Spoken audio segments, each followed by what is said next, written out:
Hi everyone, welcome back. Today I thought I'd go over our September budget. Now, my husband sort of gets his pay stub ahead of time by about a week, so that gives me a chance to go over our numbers before we actually reach our payday, which makes it a little easier for me to divvy up monies beforehand. So I kind of like that. So about a week before month end, I always work out our budget for the following month. So I've mostly just blocked off any sort of information that I deem private. So here we go. We get paid on the 31st of August and on the 15th of September, so we'll get to that in a minute. So for the 31st of August, this is my husband's pay and this is my pay. I do teach one piano student right now, but we'll be stopping that in September because I am very, very pregnant and we'll be delivering, if all goes well, in the middle of September. So that number will not be there anymore, starting next month. All right, and there's our total income. And sliding down to our bills, this is our utilities. And so this is all stuff that comes out automatically. Service charge, line of credit, our car payment and insurance and car insurance and home insurance come out of the line of credit just because the automatic withdrawals are at awkward dates. So I just put the money into here at the start of the month so that I know that there's enough money there to cover the cost or to cover the withdrawals. Life insurance, garbage, withdrawals, and water, and Netflix. Now for garbage and other utilities where you get the bill every 2 months or every 3 months, what I like to do is ahead of time, I'll split that money up. So I know that the bill comes every 3 months, and I know that it's $90 per month or per bill. So that breaks up into $30 a month. So that I'll pay that bill every month rather than every 3 months, and that just makes it a little easier on the budget. Where it's not a surprise when we get the $90 bill, and it's already paid for. Here's our debts. This is consumer debt, credit cards and such. So following the debt snowball, this one is the largest balance and the highest interest rate actually. This is actually a store credit card where we had bought some furniture. And so we're putting the most money into this one to try and get that one down, and hopefully that'll be down in about 7 months. Hoping sooner, but I'm aiming for 7 months. And then this is another store credit card, but the balance is really low. And then these are just regular credit cards. I'll be glad when those are gone. All right, some sinking funds. We do have baby step 1 finished, or we're $5 off. Baby step 1 because we have $500 squirreled away in a money market fund at a separate account or at a separate bank. So this is the one that's the most accessible for us. And then if we need to go further into the emergency fund, then we can go to the other bank, the other $500, where the other $500 is. some money for house maintenance, car maintenance, kids.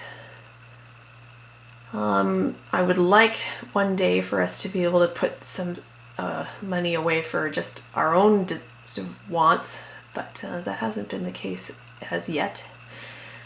Maybe someday, soon.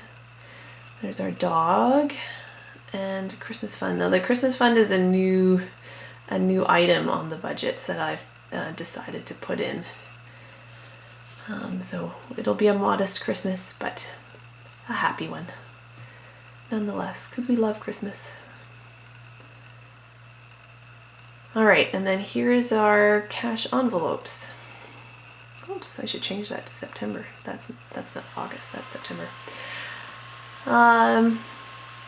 So as I've explained in the past, my husband, he doesn't use cash, but he has a separate no-fee checking account. So he will be receiving this amount of money into that checking account, and then he gets itemized budgets on the app called Mint, which will help him to keep track of his spending, hopefully. It sort of works for him. He has a numbers learning disability, so he has a tough time sort of keeping himself in check. But I think it's working. The massage, it may seem like a frivolous item, but actually it's very necessary for his job because it requires a lot of physical activity. So this is kind of, he has some injuries in his shoulders and feet and legs. So this is kind of a maintenance thing for us. And then this is mine.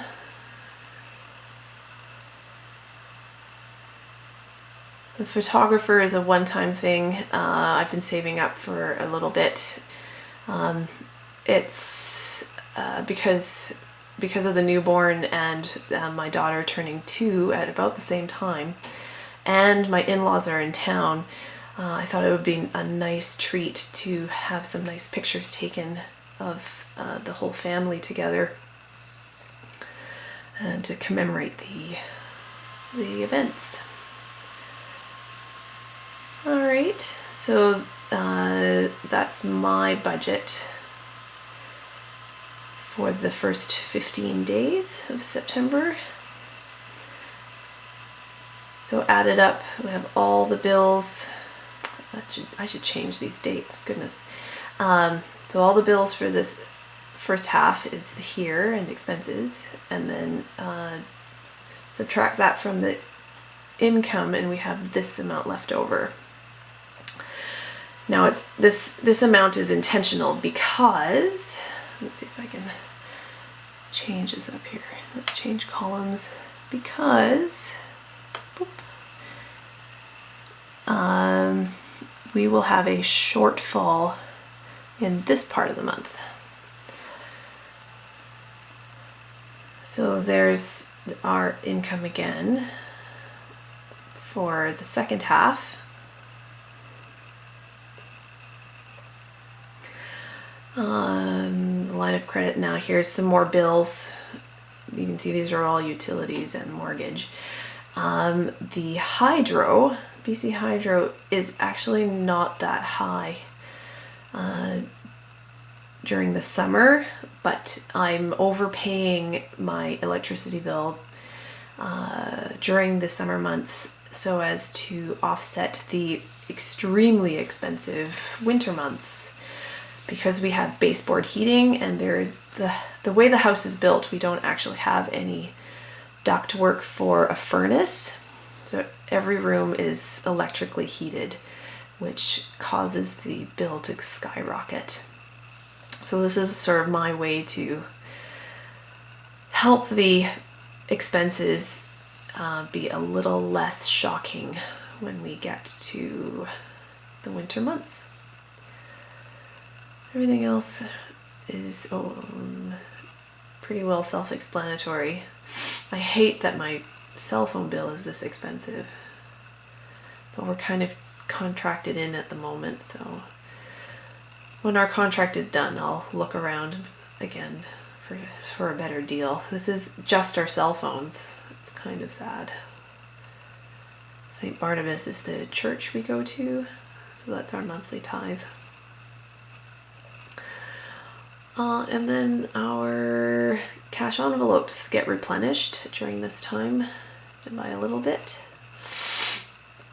And I'm anticipating a couple of birthday parties, so just set a little bit aside for that. And there's our total bills and the difference. And you can see here that we will be short $157. Hence the extra $200 from the first half of the month. And then here are some sort of wish listy type things that for the future for me to aim for.